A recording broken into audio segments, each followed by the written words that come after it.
ए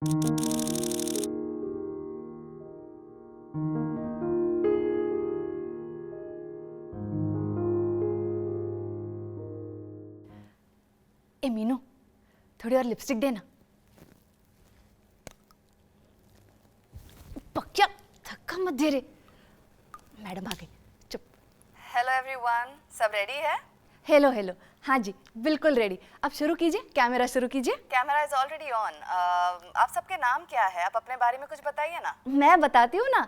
ये मीनू है, ये पक्या है, वो राजेंद्र जी हमारे नाटक के संगीतकार, और मैं रजिया। अब चाहो तो मुझे रज्जो बुला लो। तो आप ईशान खान के बचपन के दोस्त थे? दोस्त नहीं है मैडम, फैमिली है फैमिली। ईशान खान होंगे आपके लिए, हमारे लिए तो वो ईसु है। हाँ, लंगोट उतार कर जब अम्मा उसके पीछे मारने दौड़ती थी ना, तब से जानती हूँ उसको। उसकी एक एक शरारतें आपको बता सकती हूँ। एक बार कुत्ते की दुम के पीछे पटाखे लगा के जलाने निकला था, अम्मा ने जब पकड़ा था मैंने बचाया था। और ये जो हमारी ईसु की नाटक कंपनी है, ये हमने साथ में ही शुरू की थी। हाँ। तो ईशान जी बचपन में बहुत नॉटी थे? हाँ जी, एकदम नाटी, बिल्कुल नाटी था।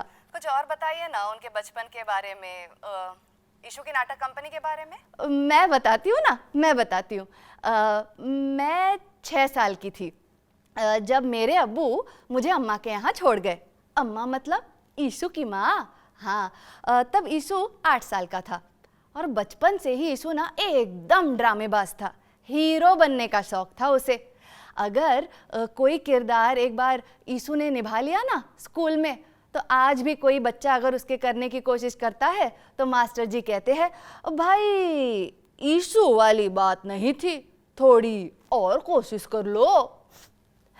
ईशु के जैसा अच्छा एक्टर तो पूरे गांव में नहीं है। खैर, तो मैं कह रही थी, हाँ, एक बार की बात बताती हूँ। हमारे बगल के गांव में शहंशाह पिक्चर लगी थी। हाँ, और ईशु के सारे दोस्त देख आए थे, पर ईशु नहीं देख पाया। उसके जो अब्बू है ना, उनकी तबीयत खराब थी, इसीलिए। लेकिन इतनी जिद की कि आखिर में बगल के कार्तिक भैया के साथ देख ही आया। उसको पता नहीं है, ईशु के जो अब्बू है ना, उन्होंने डॉक्टर को देने वाले जो पैसे थे वो टिकट के लिए दिए थे। पर खैर देख आया। उसके बाद जब वापस आया तो सारे डायलॉग रट चुका था, और फिर कई महीनों तक ईशु शहंशाह और ये अपना पक्या मुख्तार सिंह ये ड्रामा रचाते थे। पक्या, याद है कितनी पिटाई होती थी तेरी? मुझे तो बड़ा मजा आता था। हाँ, वो शहंशाह वाली जो कमीज थी ना, वो ईशु के अब्बू ने उसके जन्मदिन पे उसको दी थी। बड़ा हैंडसम लग रहा था। खैर, मैं कह रही थी कि हाँ, ईशु के साथ रह कर ना मुझे भी नाटक की लत लग गई, और फिर हमने बनाई ईशु की नाटक कंपनी। पहले तो हम वो चूहा बिल्ली शेर वाले नाटक करते थे, फिर बाद में हम उससे बोर हो गए। हम भी तो बड़े हो गए, है ना। उसके बाद हमने बनाया हीर रांझा। मैं हीर और ईशु रांझा। हमारा जो नाटक था ना, हाय इतना फेमस हो गया, मैं क्या बताऊं। सब गांव से बुलाते थे हमें नाटक करने के लिए। हाँ, होली के लिए तो 4-4 गांव जाना पड़ता था नाटक करने के लिए, फिर बहुत सारे पैसे भी मिलते थे। हम ईशु को कहते थे, ईशु चल जाके पार्टी वार्टी करते हैं, पर नहीं, कहाँ मानता वो। उसके सर पे तो नाटक का भूत सवार था। जो भी पैसे मिलते उसके लिए वो अपना नाटक का सामान लाने निकल जाता था। मेरे लिए भी लेकिन कुछ लाया था। एक बार एकदम से आया और कहा, हाय तेरे लिए पायल लाया हूँ। मैं जानती थी हीर के लिए लाया था, पर अच्छे है ना, मुझे भी अच्छे लगे। खैर, तो मैं कह रही थी, हाँ, तो हमारा नाटक एकदम फेमस हो गया। इतना फेमस कि बम्बई की एक नाटक कंपनी बड़ी वाली आई थी हमारा शो देखने के लिए। शो देखने के बाद सबकी तारीफ की, लेकिन पता नहीं क्यों सिर्फ ईशु को बम्बई बुला रहे थे। आपको लगा होगा हमारा यीशु यूं एक टांग पर निकल गया होगा बम्बई तभी। आप नहीं जानते हमारे यीशु को। कहने लगा बिल्कुल भी नहीं, जाएगी तो पूरी नाटक कंपनी साथ जाएगी, वरना कोई नहीं जाएगा। मैंने कहा उसे, भाई यीशु जा, तू फेमस हो जाएगा, हमारे लिए अच्छा है, गांव के लिए अच्छा है। पर नहीं, मुझसे कहने लगा हीर के बिना रांझा कहाँ जाएगा। ड्रामेबाज। मैं जानती हूँ वजह क्यों नहीं गया था वो क्या है ना, यीशु को अपने अब्बू से बड़ा लगाव था और उसके अब्बू, उनकी तबीयत अक्सर खराब रहती थी, इसीलिए नहीं जा रहा था। लेकिन फिर कुछ महीनों बाद यीशु के अब्बू चल बसे और फिर यीशु बदल सा गया। वो हमसे बात नहीं करता था, यहाँ रिहर्सल पे भी नहीं आता था, हमें अच्छा नहीं लगता था। उसके बाद जब बम्बई से कॉल आया, यीशु चला गया किसी को कुछ बताए बिना। हमें बड़ा बुरा लगा था। वाह राजेंद्र जी, क्या धुन दी है आपने। भाई उसके बाद ना हम बड़े खुश हो गए, लेकिन क्योंकि अभी ईशान खान बन गया है ना। हाय हाय, हमारा गांव तो इतना फेमस हो गया। मैडम जी देखो, आप भी आ गए कैमरा लेके, हम बड़े खुश हैं। पर एक शिकायत है ना मीनू, वो हमसे मिलने नहीं आता। हाँ, आप एक काम करो, आप ना इंटरव्यू में ही लिख दो कि रज्जो बड़ी नाराज है, तुम मिलने नहीं आते। और ये भी लिख दीजिएगा कि रज्जो है ना अम्मा का बड़ा ख्याल रखती है। वो आखिर मेरी भी अम्मा है ना, तो जैसे वो कह के गया था वैसे ख्याल रख रही हूँ। कुछ ज़्यादा तो नहीं ना बोल गई मैं? नहीं नहीं, ईशान खान के जो फैंस हैं वो बहुत खुश होंगे ये देख के।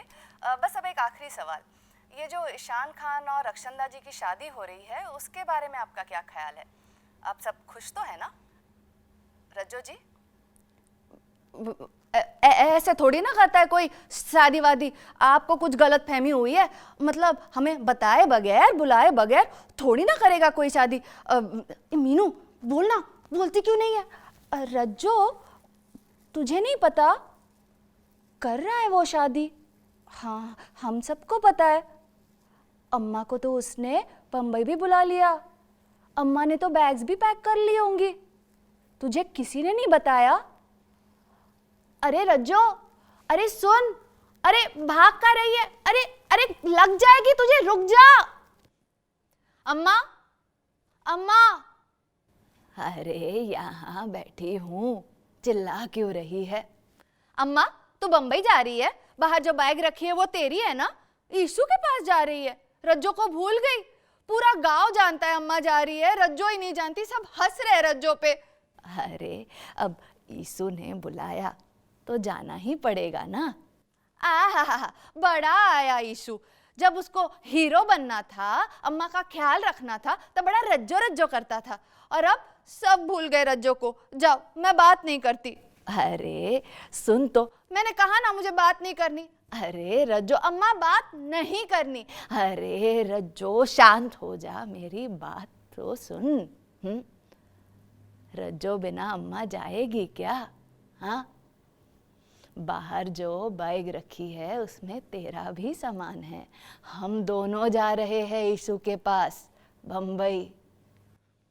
अच्छा, और वो जो चुड़ैल है जो शादी करने वाली है उसके साथ, वो भी क्या हमारे साथ रहेगी?